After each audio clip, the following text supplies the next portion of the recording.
Você já sentiu que a sua vida ela parou de ser sua? Aos poucos, alguém começou a decidir a sua vida para você? Com quem você deveria estar, com quem você deveria andar, com quem, onde você deveria servir, quanto você deveria servir, até quando você iria descansar e quanto tempo você teria para sua família?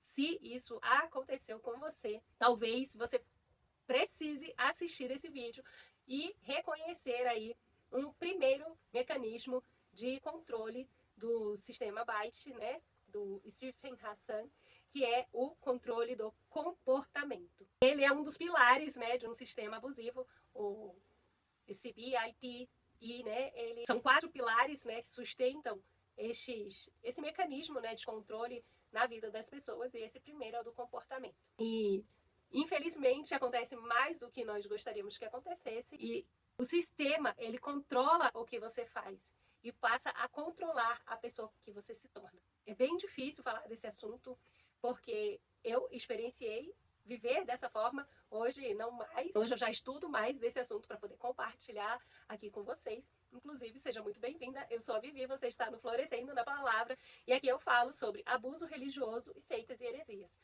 Se você deseja viver uma vida livre desse tipo de manipulação e controle, eu espero que eu possa compartilhar aqui com você, assim como quando eu precisei, né, sair de um sistema abusivo, e teve pessoas que me ensinaram o que estava acontecendo comigo para me ajudar a entender o que eu estava passando e ver que eu não estava doida, que não era uma coisa da minha cabeça, porque quando a gente passa por tudo isso, muitas das vezes a gente acha que é só com a gente que aquilo está acontecendo. E hoje eu compartilho sobre isso para ajudar pessoas que um dia estão como eu estive lá atrás. Então vamos lá. O que é esse controle do comportamento? Esse Byte, né, ele fala sobre o sistema de seitas, ok? E por isso que eu falo que igrejas que usam este tipo de sistema são seitas, porque eles realmente manipulam pessoas para mantê-las sob controle, e infelizmente é o nome que é. E é triste, mas é a verdade, né? Então, o controle do comportamento, ele é a base, né? Normalmente é como inicia ali o sistema de manipulação. Por quê?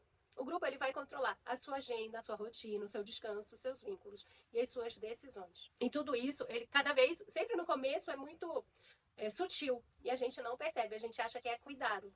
A gente acha que é uma forma que a pessoa está cuidando da gente, porque a gente ainda não conhece a Deus, não conhece a palavra de Deus. A gente quer servir a Deus porque a gente se apaixona pelo nosso Senhor e Salvador Jesus. Se você teve uma experiência pessoal com Deus, reconhecendo Cristo como seu Senhor e Salvador, você não quer mais viver da forma que você vivia antes. E, infelizmente, esses lugares doentes, eles se aproveitam da fé das pessoas. E aí eles começam a controlar a sua energia, a sua autonomia, a sua capacidade de refletir, né? O seu senso crítico, ele é totalmente exterminado, né? Você não desenvolve mais o seu pensamento crítico e a sua identidade, né? Que acaba sendo afetada por completo nesse tipo de ambiente. Então, a gente não percebe isso de imediato. Por quê? Porque, como eu falei, a gente está encontrando a Cristo, a gente acha que a pessoa está cuidando da gente, que ela sabe mais de Deus, então ela está uma hora a gente vai chegar naquele ponto de compreender daquela forma, mas que agora a gente precisa de alguém que nos ensine, né? E, infelizmente, se aproveitam dessa nossa ingenuidade para poder controlar. Nesses ambientes abusivos existe uma rotina intensa e uma sobrecarga constante. A pessoa, ela mal tem tempo para respirar. E essa rotina, ela é sobrecarregada propositalmente. É intencional que seja assim. Por exemplo, domingo tem o culto e às vezes tem mais outras atividades também na igreja.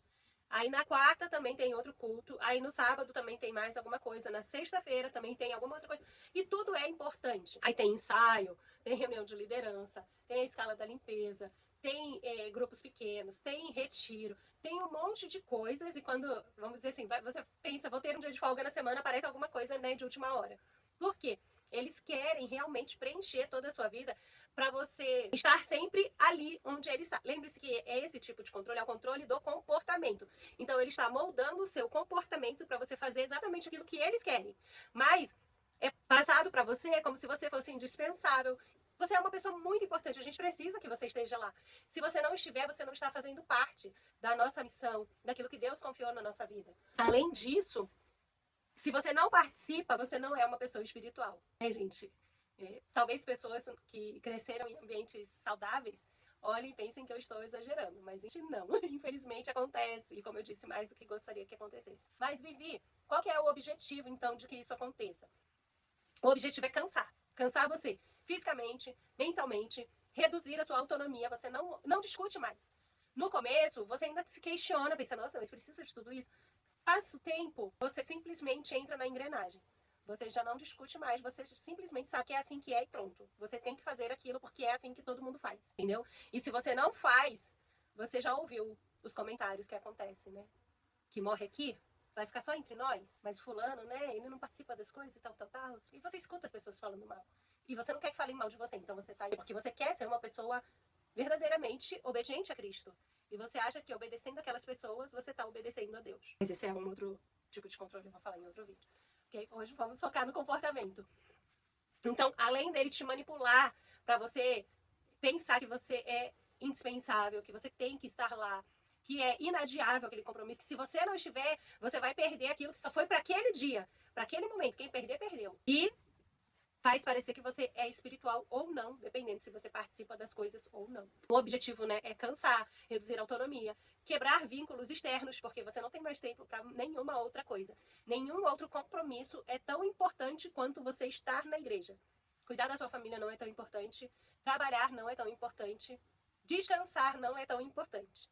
Todas as outras coisas vêm depois de você estar na igreja. Aí depois, se sobrar tempo, você vai fazer alguma coisa para você, mas nunca vai sobrar tempo, tá? E impedir a reflexão. Quando você fica exausto, a sua mente ela não funciona mais. Você sabe que você dorme pouco, você trabalha bastante porque você tem que sustentar a sua família, ou você tem que cuidar da sua casa, você tem as suas coisas para fazer, né? Mas você também tem que estar o tempo inteiro naquele local. E aí você vai perder de algum lado. Normalmente o sono é o primeiro afetado. E quando as pessoas estão cansadas, elas pensam menos. A mente pensa pior, porque ela quer poupar energia. Ela não quer gastar energia pensando coisas complexas. Ela também não questiona, porque gasta energia. E um ditado, né, vamos dizer assim, né, que é falado, é o quê?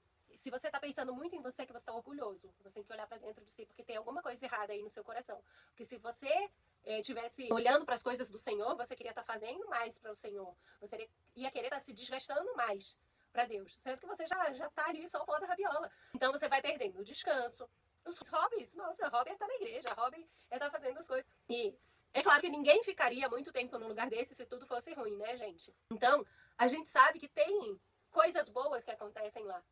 E isso acaba enganando a gente mesmo, né? Porque se está acontecendo coisas boas, a gente acredita que é para continuar fazendo aquilo que está fazendo, aquilo que está sendo feito. E a gente perde também a nossa saúde emocional, a gente perde o nosso relacionamento familiar, seja da família nuclear, né, marido, esposa e os filhos, ou seja, os familiares, pai, mãe, tios, primos, né, tudo isso é afetado, porque se é o aniversário da família, tem um evento na igreja, a gente vai no evento da igreja. Não, a gente não vai no aniversário da família. Por quê? Porque não é de Deus.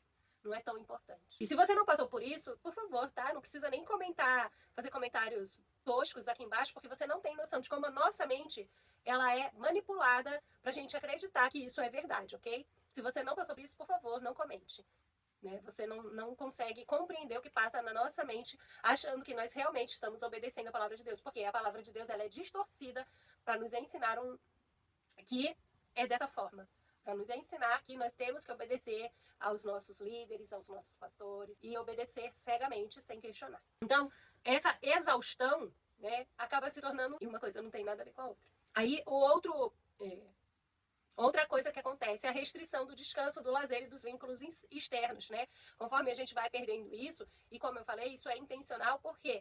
Porque é um mecanismo para manter esse isolamento. Quanto mais distante das outras pessoas ou de coisas que você faça que possam distrair a sua cabeça e que você possa pensar, vai acabar prejudicando o sistema. Então, é intencional que eles queiram te colocar nesse modo restritivo, ok? Então, eles te controlam.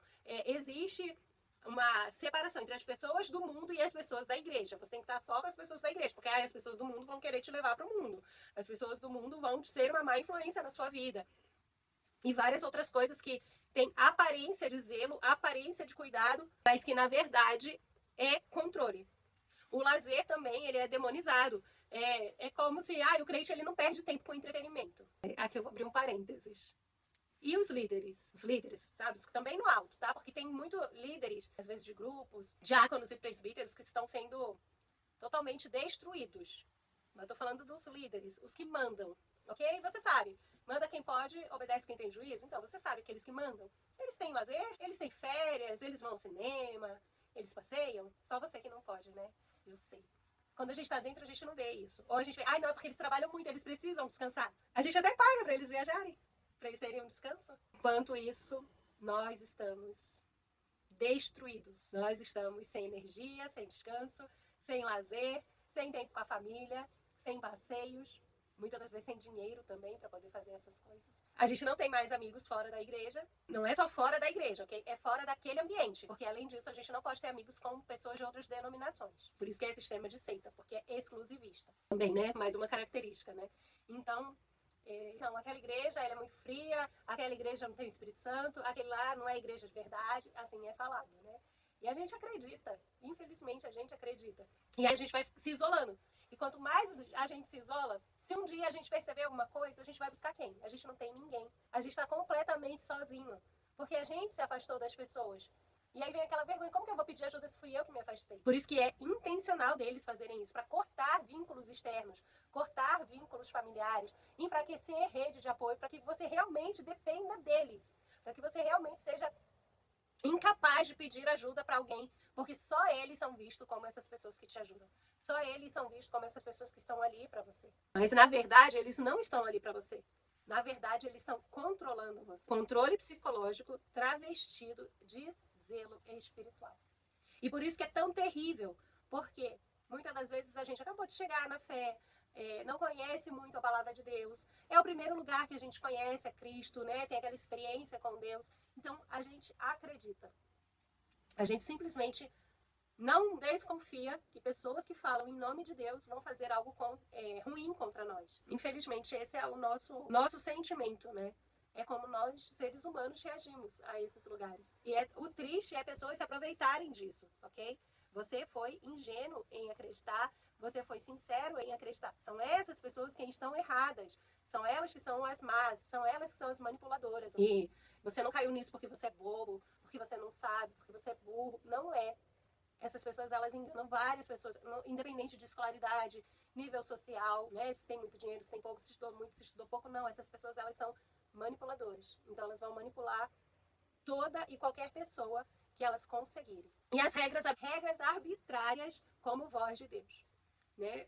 Gente, tudo é ruim, mas conforme a gente vai passando, a gente vai se aprofundando, vai ficando pior, né? Então, mais um elemento do abuso religioso, que as regras, né, daquele lugar passam a ser apresentadas como direção divina. Exemplo, jejum obrigatório de rede social. Não, gente, a nossa igreja aqui, a gente vai fazer um jejum das redes sociais. Se a pessoa quer fazer, tudo bem, é uma escolha dela. Não pode ser algo obrigatório, mas ai de você. Porque, eu te falo, você está de jejum obedecendo ao que o líder falou. Mas o líder, ele se coloca dessa regra porque ele precisa vigiar se as pessoas realmente estão jejuando. Então, ele cria perfis fakes para poder observar a sua vida. Sim, ele está te observando com um perfil falso na internet, seu pastor. Triste, mas acontece. Controle de vestimenta, controle com quem você pode namorar, e mais, eu nem vou entrar aqui nesse tópico. Quando que você pode viajar, quanto você tem que ofertar. Muitas das vezes proíbe psicólogos ou manipula psicólogos, né? Contrata pessoas intencionais para controlar você. E eu não sei o que é pior. Um pastor contratar um psicólogo ou um psicólogo se vender para um pastor, para ouvir alguém e falar aquilo que foi falado para o pastor. Isso fere todo o código de ética. Mas que é tanto código de ética ferido que é revoltante. Então, os dois são errados e você é a única vítima disso. Por quê? Você acha que você está cuidando do seu emocional quando simplesmente você está sendo manipulado por mais uma pessoa que está sendo instruída por um falso pastor do que dizer para você numa consulta psicológica. Que triste. E os horários também, né? Eles são arbitrários. Você tem que estar em todas as reuniões, em todos os eventos que forem ter daquele ministério.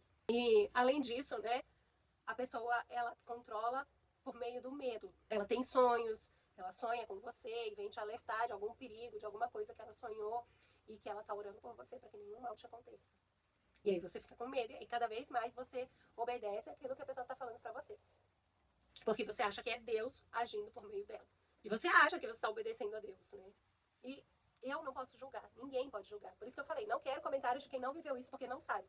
Mas Deus, Ele conhece o seu coração. Deus, Ele sabe que você está fazendo para Ele. Deus sabe da motivação do seu coração em fazer as coisas. Muitas das vezes, como eu falei, esses tipos de manipuladores, né, de falsos mestres, eles estão se colocando numa posição de te ensinar algo distorcido. Mas você, inocentemente, está acreditando que está obedecendo a Deus. E o Senhor, Deus, Ele está vendo quem você está obedecendo, a motivação do seu coração. E a minha oração é para que os seus olhos se abram e você possa ver que você está sendo enganado e manipulado. E que Deus, Ele mostre para você como sair deste lugar. Procurar apoio, procurar ajuda. Mas a gente não vai falar de mais uma coisa. A vigilância interna. Assim como eu falei, né, que eles usam essas, eu tô orando por você, tive uma sensação, deixa eu orar por você, eu vi isso e aquilo e tal, e vamos estar orando, ou então a pessoa teve um sonho, manipula pelo medo. Mas outra coisa que acontece também é a vigilância interna. A própria comunidade controla uns aos outros. Por meio do líder que está ali vigiando, né, você, ou outros membros estão ali vigiando. Então vem as fofocas espiritualizadas, aquilo que é dito aqui, gente, morre aqui, o fulano tá passando por isso, mas a gente vai só orar, só tô compartilhando para orar. E fala da vida do fulano, assim, para todo mundo, sabe que toda a igreja vai ficar sabendo daquilo lá. Não é feito sem querer, não é, nossa, a pessoa deixou escapar. Não, é sistemático, é feito isso, para quê? Para um vigiar o outro, um querer falar do outro para que não veja o que tá acontecendo na minha vida, então deixa eu falar do fulaninho, o fulaninho fez tal coisa, vou lá compartilhar, vou orar por ele. Então, é criado esse tipo de cultura no lugar, de um vigiar o outro e avisar daquilo que o outro está fazendo, avisar dos desvios. Então, o líder, ele não precisa estar, né, porque é impossível ele conseguir saber da vida de todo mundo, mas ele sabe da vida de todo mundo, porque os membros se policiam, né, se controlam, vigiam e fala, né, expõem. A Bíblia fala que é pra gente confessar o nosso pecado um pro outro e orar um pelo outro para que a gente seja curado. Isso é bíblico.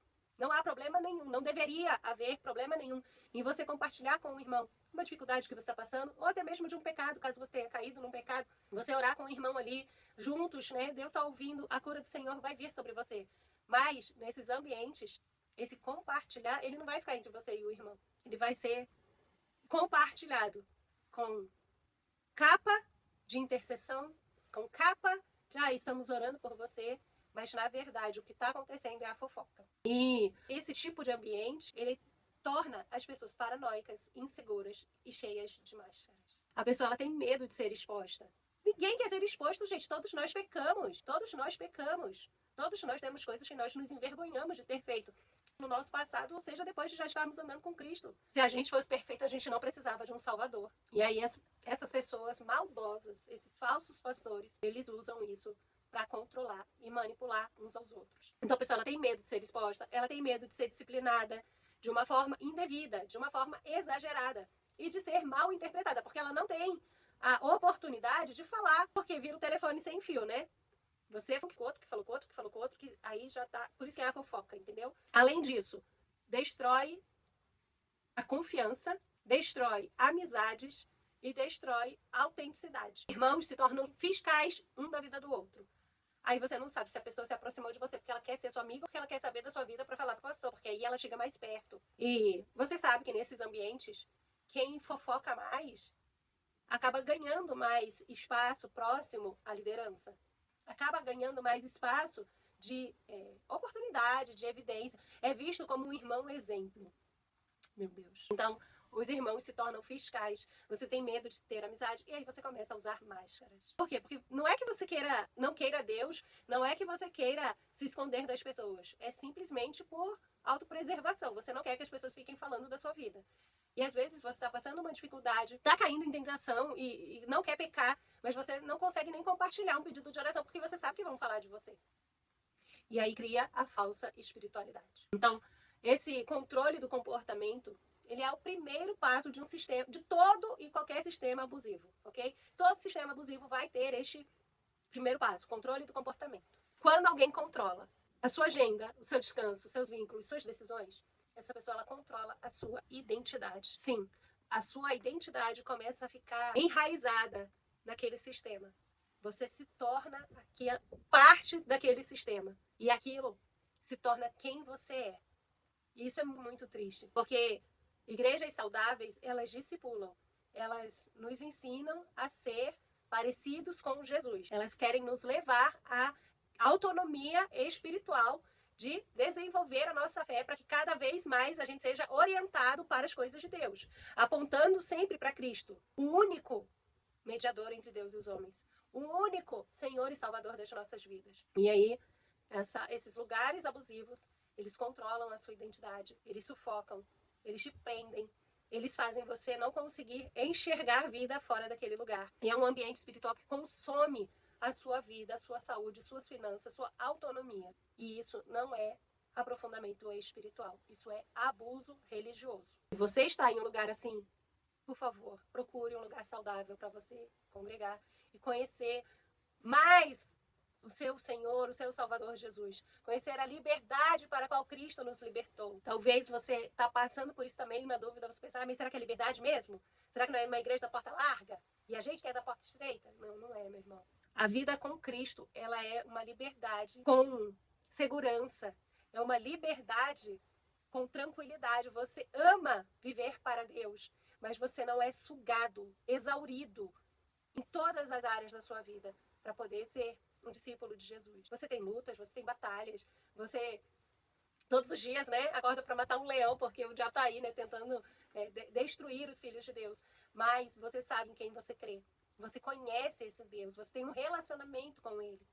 E o evangelho, ele não aprisiona o nosso comportamento. Foi para a liberdade que Cristo nos libertou. Não é libertinagem, não é fazer o que a gente tem vontade, mas é ter uma vida livre em Cristo. Uma vida livre para obedecer ao que Ele deseja. Uma vida livre para ler a palavra de Deus e colocar em prática no nosso dia. Isso que é libertação verdadeira. Se você está num ambiente que controla o seu comportamento, se todos esses sintomas que eu falei aqui existem no lugar onde você está, muito cuidado. Isso é um alerta. Eu vou gravar aí outros vídeos falando sobre os outros 3, né, pilares aí do controle, né, do abuso espiritual. Que você possa encontrar uma igreja bíblica, uma igreja saudável, uma igreja onde você, sim, pode ser uma cópia de Jesus, como diz o nosso amigo Douglas Gonçalves. Um beijo e até o próximo vídeo. Tchau, tchau.